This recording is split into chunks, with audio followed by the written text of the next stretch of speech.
What a win for Tennessee. Yes, of course, it wasn't very pretty, but hey, a win is a win is a win, especially when it's on the road against a ranked opponent. So celebrate. Tennessee's 2-0. We're going to dissect the entire ball game, stats, grades, scoring plays, all that. Going to be on a Monday, Locked On Vols. You are Locked On Vols, your daily podcast on the Tennessee Volunteers. Part of the Locked On Podcast Network, your team every day.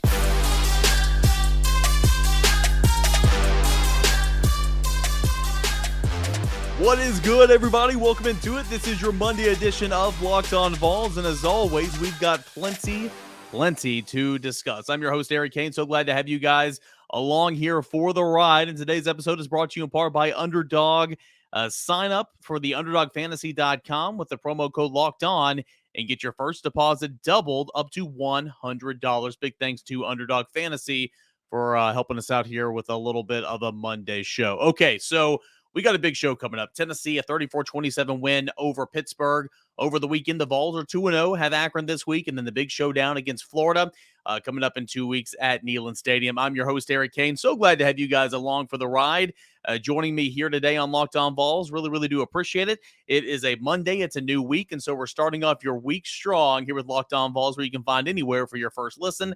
And, of course, subscribe and follow us on YouTube as well. Really do appreciate the support. I'm your host here of Locked On Vols, also right for the On3 site, VolQuest.com, that covers the Tennessee Volunteers. But enough of that about me. You want to hear some instant reaction, not instant, but you want to hear some reaction. You want to hear some key takeaways from Tennessee's win over, of course, Pittsburgh, who they play Pittsburgh over the weekend. So I'm going to give you that here today. Listen, first of all, just big picture. I understand we're in a society to where we need instant gratification. We need it now. We need it better. I'm a victim of that as well in a lot of areas. Trust me. I'm not in no way, shape, or form not talking down upon anyone. But I have seen a lot of talk, since the game has been over, since Saturday. It's like, oh my gosh, Tennessee was so bad. Oh, Pittsburgh so bad. Oh, Tennessee, lucky to get a win. I mean, guys, Pittsburgh was number 17 in the country. Tennessee went up there on the road in an NFL stadium and beat them. And that's something to celebrate, in my opinion. That's the big picture takeaway. Because for the past 15 years, Tennessee doesn't win football games like this, especially in non-conference play. How many times over the course of the past couple of seasons have we said, oh, it's a lid lifter. Oh, it's a test for Tennessee. How this game can go is going to preview, what the rest of the season looks like with these non-conference openers or these non-conference early season games. Of course, West Virginia back in 2018, BYU back in 2019 was kind of the big one. There's Pittsburgh a season ago and Pittsburgh this week. Those are just, or this year, those are just a few that kind of come to mind when I think about it and how Tennessee has come up short in so many of those games where it looks good. Oklahoma game looked good at times as well. That's another big one, right? And Tennessee just couldn't find a way to win the football game. And, for me, the big takeaway is Tennessee found a way to win this football game. It did not look great at times. I mean, in fact, in the first quarter, Tennessee trailed by 10 points twice. Actually, it trailed 10-0 with 9 minutes to go in the first quarter. So just 6 minutes into the ball game, Tennessee was down by 10 points. And then at the start of the second quarter, Tennessee was down 17-7. Twice, Tennessee rallied from a 10-point deficit, scored 17 unanswered points, and actually took a 21-17 lead in the second quarter. Now, I know the third quarter was atrocious. The third quarter was gross. That was the second quarter a season ago, and Tennessee was shut out in the third quarter. Actually, Pittsburgh was as well. Just overall for the football game, it was bad. Tennessee only scored a field goal, only had 3 points in the fourth quarter, but again, it found a way to win the football game. The defense was not good in quarter number one, right? It was really just not good in quarter number one, but it responded. It got home. It knocked the crap out of Keaton Slovis and what's the guy's name? Nick Patty a couple of times. I mean, Tennessee was getting after it from the defensive line in the front seven. So my point is, I guess in a roundabout way, Tennessee found a way to win this football game. It wasn't pretty, but wouldn't you rather be talking about ways you can improve as a football team at the water cooler here on a Monday morning or, texting with your buddies in the group chat or whatever the case may be, getting beers on a Tuesday afternoon, whatever, with Tennessee being 2-0 and not 1-1? Because what Tennessee wants to accomplish this year, it's still intact. If you think Tennessee can win 9 games, Beating Pittsburgh on the road is going to help in that. If you think Tennessee's going to win 8 games, obviously, beating Pittsburgh is going to help with that, regardless of what's to happen in 2 weeks with Florida. So let's not be oblivious. Let's not take advantage of what happened there, right? My old football coach, Uncle Rico, I hear you. Ken Sparks always told our team to celebrate the win. It doesn't matter how it looks, doesn't matter who it's over, because wins are sometimes so few and far between. And amen if that hasn't been the last 15 years. Am I right? I mean, seriously, think about that, guys. So celebrate the win, acknowledge the win. I think Pittsburgh's a solid football team. I think Pittsburgh's likely going to be ranked inside the top 25 and or around it, all season long. It's a solid football team. Keaton Slovis is a good quarterback. They're good at the line of scrimmage, and that running back is the real deal. On the defensive line, Cansey's a man. Baldonato's a man. Dennis, the linebacker, is good. And that Devonshire, whatever that cornerback is, the one that had the pick 6 against West Virginia, he's a solid football player. Celebrate the wins. Improve on a week like Akron and get ready for Florida. That is my big takeaway. And also just the maturity level, the resiliency, able to bounce back. All right. You guys know me. I'm going to shoot everybody straight. I'm not here to wear orange shaded sunglasses. That is not my style. It always cracks me up when people, go into it's not often, but when people go into the comment section or they start a thread on the VolQuest board and they say, oh, you're really slaying to your audience, or, oh, you're really, take off those orange shaded sunglasses. I'm like, do you read my work? Do you listen to my work? That is not me at all. So obviously that's kind of funny, but the resiliency shown by this team, it's from a growth and maturity. Tennessee didn't win this football game a season ago. Tennessee didn't win the Ole Miss game a season ago. Tennessee won against Pitt on Saturday. I think that goes to show you the growth and maturity level, bounce back, short-term memory, and able just to move on and go find a way to win. So there was a lot of negatives, okay? The third quarter drought, as I mentioned, the fumbles. Jalen Rod had a fumble. Of course, the muff punt. We'll get into that a little bit more later. Tennessee could not stop the run. Well, I'll take that back. Tennessee on the stat sheet, it looks kind of bad in terms of the run game, but 76 of those Anna Bacanda, gosh, whatever his name is I said it correctly all day Saturday. Anna Bacanda, all of his yards, 76 of those came off one play. So really they just let him get loose on one play. But Tennessee couldn't run the football at all against Pitt, and that was alarming. And, you had Hendon Hooker that looked right the entire time and barely threw it left to Brew McCoy. Those were some of the big negatives that I take away out of the football game. But, of course, there's positives. The way Tennessee responded both offensively and defensively was huge. The pass rush was just ginormously a night and day difference compared to what it was last week. And we'll get into that more when we talk about the stat sheets. And also Chase McGrath, 51-yard field goal. Are you kidding me? I'm sitting up there in that press box and I'm saying, color me shocked right now because I did not see that happening whatsoever. A couple more notes actually before we get moving on to the show, talking about that resiliency. All right, here's a tweet I put out there during the game. After punting its first 2 drives and then turning it over on downs on drive 3, Tennessee's offense has scored touchdowns on its next 3 possessions. The Vols have accumulated 217 yards on 23 plays during the span. That was a tweet I sent out in the second quarter. That is resiliency. What about the defense? Tennessee's defense has buckled down. Another tweet I sent out during the, I believe this was the third quarter. Following Pitt's third scoring drive of the first quarter, the Vols have forced a fumble, turnover on downs, 2 missed field goals, and 2 punts. Again, resiliency, maturity, able to bounce back. So big takeaways from this game. Number 1, a win is a win is a win, and you take that every single time. Number 2, Pitt's pretty daggone good football team, in my opinion. It's a solid football team. There were some good players. I was sitting right next to an NFL scout who was there scouting 5 to 7 Pitt football players. I'm telling you, there's NFL talent on that roster. And number 3, there's a lot to work on, but you got it with a win. So we're going to break this down. We're going to hear the scoring highlights. We're going to give out my grades and take a look at the stat sheet. All that coming up right here on a Locked On Vols. So that is what you have to look forward to. But first, guys, I want to remind you about our friends over at Underdog Fantasy. Underdog Fantasy, really, really fun, thing to be a part of right now. It's super easy to play. You can win hard, cold cash in a single game. Underdog has the investment backing from Mark Cuban, Kevin Durant, Adam Schefter, and more popular figures. They've always been focused on building superior products for a fun user experience, and the customer support team is top-notch, the best in the business, okay? It's easy to get started. and you can root on your favorite teams while playing as well. So here's what you need to do. Sign up using the promo code Locked On, and Underdog will double your first deposit up to $100. That's sign up using the promo code Locked On.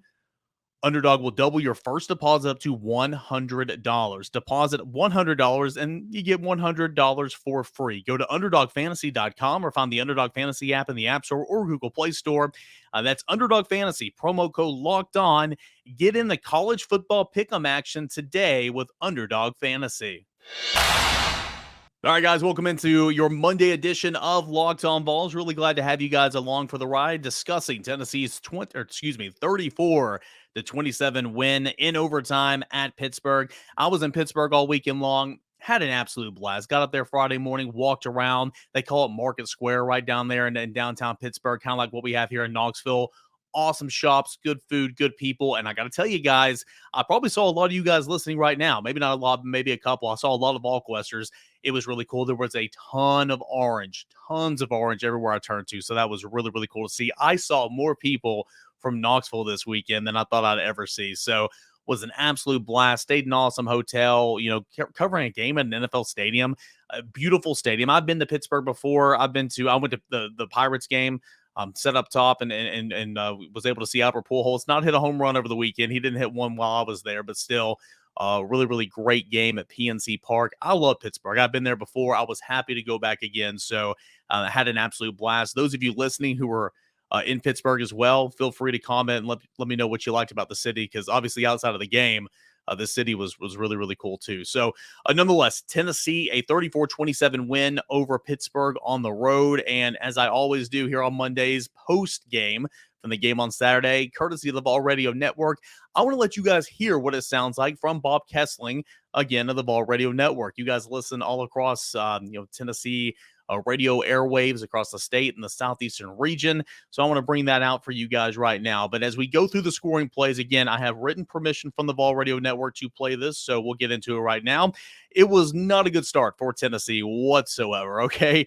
You had Tennessee that gave up, a long, sustaining drive after going 3 and out on offense, where Pittsburgh went 9 plays, 43 yards, took 4 minutes off the clock. Tennessee bent but didn't break, gave up a field goal, a 30-yard field goal to Sauls, and fell behind 3-0. So you're feeling okay after that. It could have been a lot worse, right?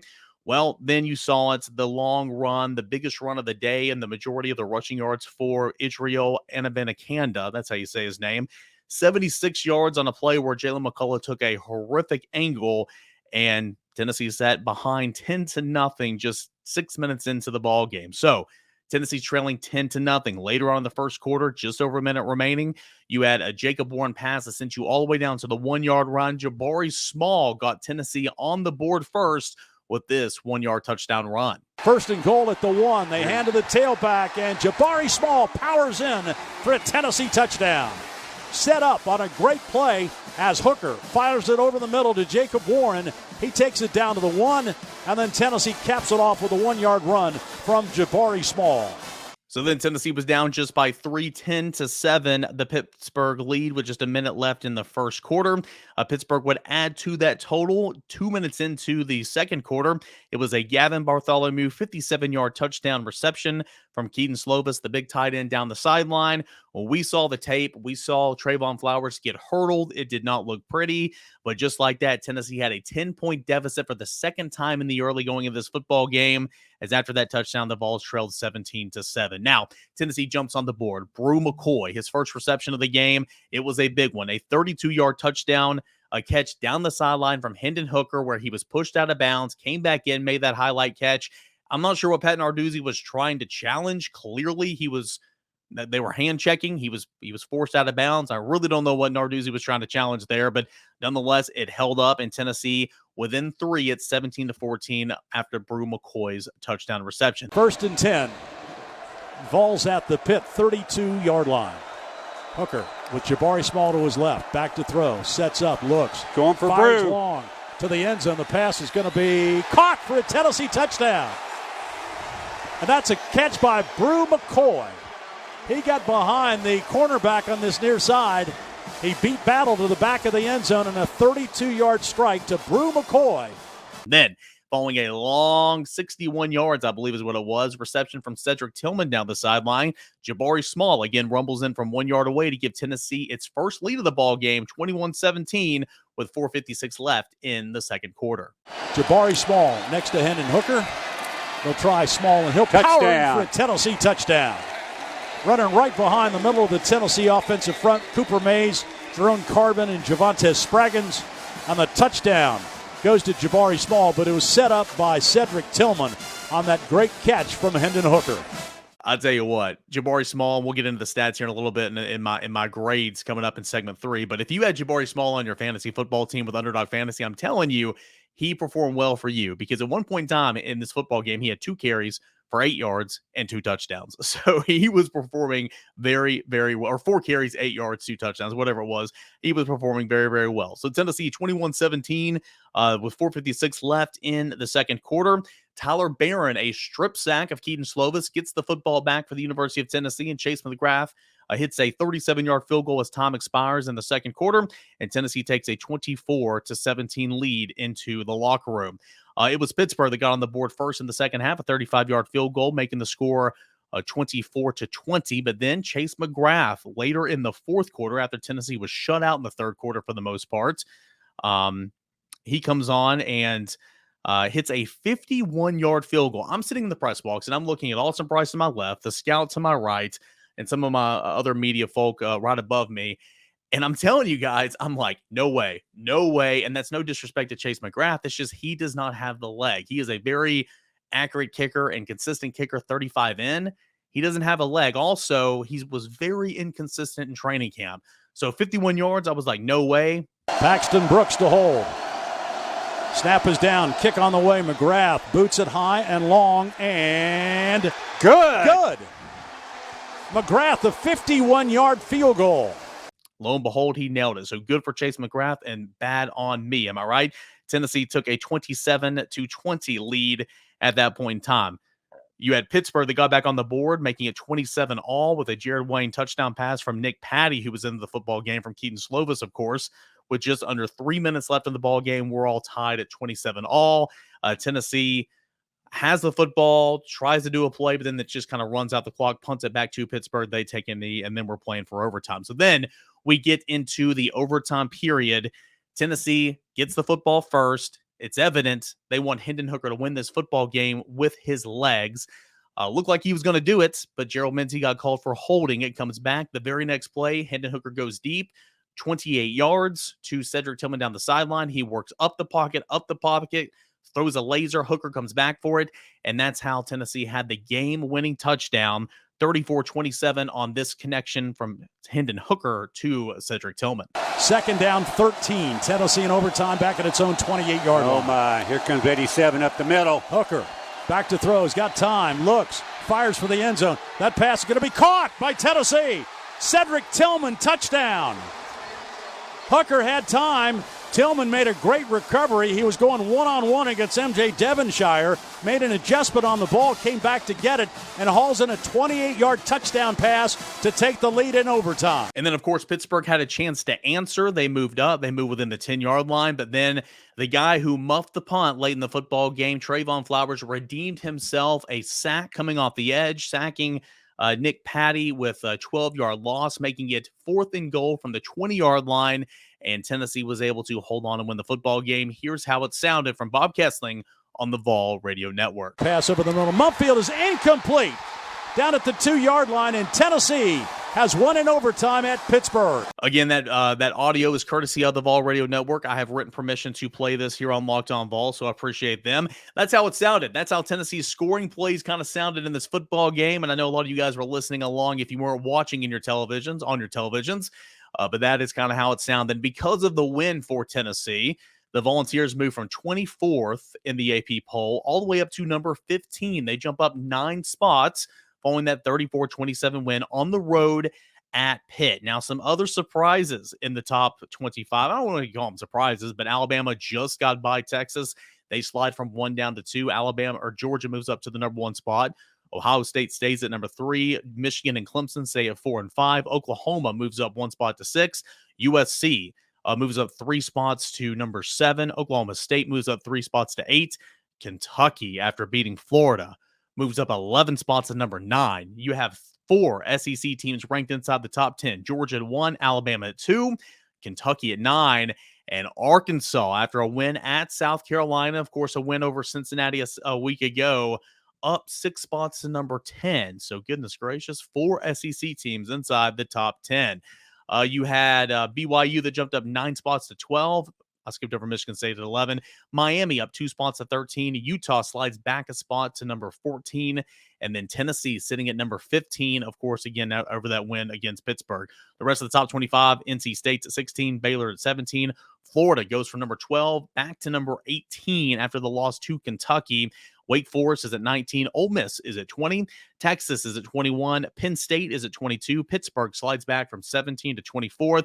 And Texas A&M, after the loss to Appalachian State, is still ranked somehow, sitting in there at number 24 with Oregon at number 25. So that's what the AP poll looks like. Tennessee jumps up 9 spots, number 15. That's expected. Tennessee will get a win against Akron this week, and then a big showdown, potentially a top 25 showdown between number 15 Tennessee right now and number 18 Florida. So that's what we have to look forward to. All right, we're going to discuss more of this football game. Who did well, who did not. I'll talk stats and hand out my grades. That's coming up right next. Or that's coming up next right here on Locked On Vols. But first, guys, I want to give a shout out and a big thank you to our friends over at LinkedIn. All right. As you gear up for fall, you need the right people on your team to help your small businesses fire on all cylinders. LinkedIn Jobs is here to make it easier to find people you want to talk to faster and, of course, for free.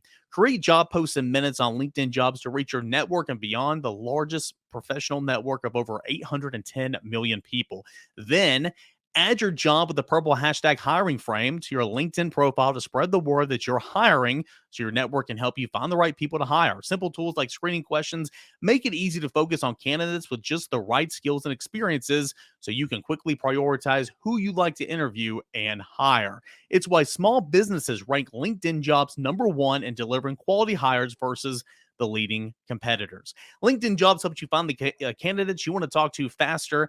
Did you know that every single week, nearly 40 million job seekers visit LinkedIn? Post your job for free at linkedin.com/lockedoncollege. That's linkedin.com/lockedoncollege to post your job for free. Terms and conditions do apply.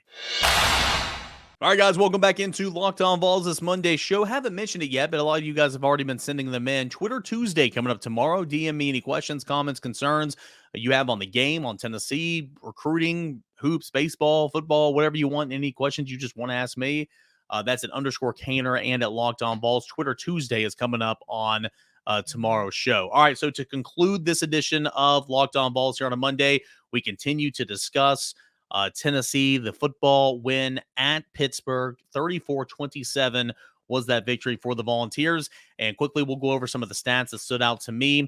Relatively even stats in a number of areas, okay? You had total yards. Tennessee had 416. Pittsburgh had 415. Tennessee ran 77 plays. Pittsburgh ran 83. Tennessee averaged 5.4 yards a play.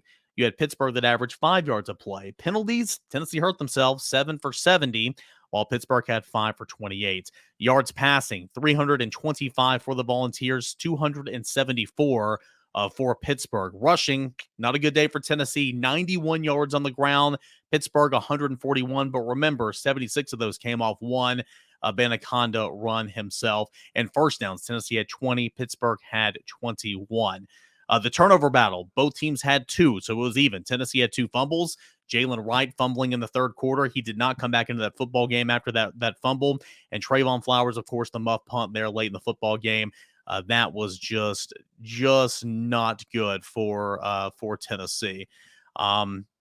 Pittsburgh had an interception from Keaton Slovis. Of course, Trayvon Flowers had a nice play in the back of the end zone, little toe tap there. Kamal Hagen got his hand up. And then you had Slovis also fumbling there late in the second quarter. They gave Tennessee a chance to kick a field goal as time expired. That was by Tyler Barron, the strip sack fumble. So you had possession time. Tennessee 25-05 in the game, 34-55 for Pitt. Remember, Tennessee likely to not win the possession battle on most games because of the offense. But one disparity here, Tennessee, talk about that drought in the third quarter where they just did nothing. 4 minutes and 9 seconds is all Tennessee possessed the football in the third quarter, while Pittsburgh possessed it 10 minutes and 51 seconds in the third quarter. But remember, no team scored in that football game. Both teams were like, here, you win the game, you win the game, you win the game. It was atrocious. Third downs, Tennessee was 6 of 16. Not great, but defensively, Pittsburgh, their offense was 4 of 18. So Tennessee's defense had a lot to step up against, and they did well. Fourth down conversions, Tennessee was 1 of 2 on the day. Pitt was 3 of 5. Pitt went for it on fourth down a couple of times, 5 times to be exact. Red zone scores and chances, Tennessee was in the red zone 4 times and came away with points 4 times. You had Pittsburgh that was in the red zone 5 times and came away with points only 3 times. Remember, Pittsburgh missed 2 field goals. And like I said, we'll continue to get into it in a moment, but Tennessee had 4 sacks and 9 TFLs. What a day for Tennessee's front seven. Really defense overall. 2 of those sacks came from members of the secondary, while Pitt had 3 sacks on Hendon Hooker and 5 tackles behind the line of scrimmage. We look at Tennessee's individual stats. Hendon Hooker, 27 of 42, 325 yards and 2 touchdowns. He was sacked 3 times. Again, I thought Hendon has not played his best game yet. I still don't think Hendon has played his best game yet through 2 games. However, stats don't lie. 27 completions, that's a career high. His 4th career game of passing over 300 yards. He finished with 325, and he broke a Tennessee record that was held by Jarrett Garantano. Yes, it's true. It's true. Hendon Hooker now has thrown the ball 127 times consecutive times without an interception. Jarrett Garantano previously held that record at 166. So that is true. So again, Hendon Hooker, 27 of 42, 64% completion percentage, 2 touchdowns, 325 passing. It wasn't his best day still, but obviously stats don't lie, and he balled out. He was obviously a big reason Tennessee won this football game. Running the football, a day to forget. I thought Jalen Wright ran the football hard. 9 carries, 47 yards, 5.2 yards per tote, but then he fumbled. That's not great. Jabari Small, 10 carries, 17 yards, 2 touchdowns. Again, fantasy option, great, but he averaged 1.7 yards a carry. That was not great. Hendon Hooker gained 46 yards, but he only ended up with 27 yards because of sacks. Tennessee only 91 yards on the ground for this football game, averaging 2.6 yards per carry. Not fantastic. That's not how you want to win football games. Now that front seven from Pittsburgh was good. Receiving, this is where it gets wild, okay? Cedric Tillman, 9 receptions, 162 yards, and a touchdown. Pretty solid day. Jalen Hyatt, 11 receptions, 73 yards. Pretty solid day. Brew McCoy, 4 receptions, 58 yards, and a touchdown. Solid day, but they got to look his way more. In fact, listen to this. Hendon Hooker targeted Cedric Tillman 18 times. Hendon Hooker targeted Jalen Hyatt 13 times. Hendon Hooker targeted Brew McCoy 4 times. Got to spread it out. I thought Brew McCoy showed toughness and grit and concentration on his touchdown catch, but toughness there in the second half, getting that first down, breaking 2 tackles. They got to get the football to Brew McCoy more. Chase McGrath, 2 of 2 of field goals, 37 of 51 the distance. And, Keaton Slovis, 14 of 24, $195 and a touchdown before he was knocked out. Nick Patty, 9 of 20, 79 yards and a touchdown. He was pretty solid, but Tennessee rattled him as well. Again, the run game for Pittsburgh, it looks worse on paper, but 1 run of 76 yards. Really, outside of that, Tennessee held Israel Abanaconda in check. 25 carries, 154 yards, averaging 6 yards a carry. You had Jared Wayne, who had 7 receptions for 82 yards, a touchdown. Of course, Gavin Bartholomew, the tight end, had a touchdown as well. Let's look at the defense, though, real quick, okay? Tennessee, I love looking at the defensive stats because they played well in times. The front seven played well. 4 sacks, 9 TFLs, 2 forced fumbles, 1 interception, 4 pass breakups, and 16 quarterback hurries. I don't know if this is the same thing as QB hits, but I think that should be 20+ because Tennessee was hitting. Whether it was Slovis, whether it was Patty, Tennessee was getting the freak after it, all right? Aaron Beasley led again the team. 14 tackles, a TFL, a pass breakup, and 3 quarterback hurries. He is playing so well. We'll have more on him later in the week. Trayvon Flowers, oh my gosh, he made a great play at the end of the game with a sack. He made a great interception in the first quarter, but he got hurdled and he got truck stick later in the game. And then, of course, he had the muff punt. You talk about the highs. The highest of highs for Trayvon Flowers and the lowest of lows. He had a game that was just kind of all around the map. Kamal Hadden, I thought, played pretty well. You had 7 tackles. He had a forced fumble. Byron Young had a sack. Tyler Barron had a sack. Both of those guys had 2 TFLs, and both of those guys finished with 4 tackles, and Barron added a forced fumble. That's what you need from those seniors on the defensive line. That is what Tennessee needed, and that's what they got. Wesley Walker had a sack, actually the first sack of the season for Tennessee, and it came on 4th down in the second quarter. That was huge. Tennessee's defense, the secondary, it was okay, but the front 7, I thought, played a pretty good football game. So, as we conclude this Monday show, remember Twitter Tuesday coming up tomorrow. Let's get into my grading scale. I just told you the stats. Where do I have these guys grading out, at least position groups, okay? Quarterback gets a B. Hendon Hooker, you could have been more accurate, but again, 4th game of 300 yards passing, 27 completions is a career high. You broke a Tennessee record, and you threw for 325, including the game-winning touchdown. You need to scan the field more. You don't need to just rely on Cedric Tillman. You need to look the other way and go to Brew McCoy, but you get a B simply because you still had a good game. Remember, I'm a tough grader also, by the way.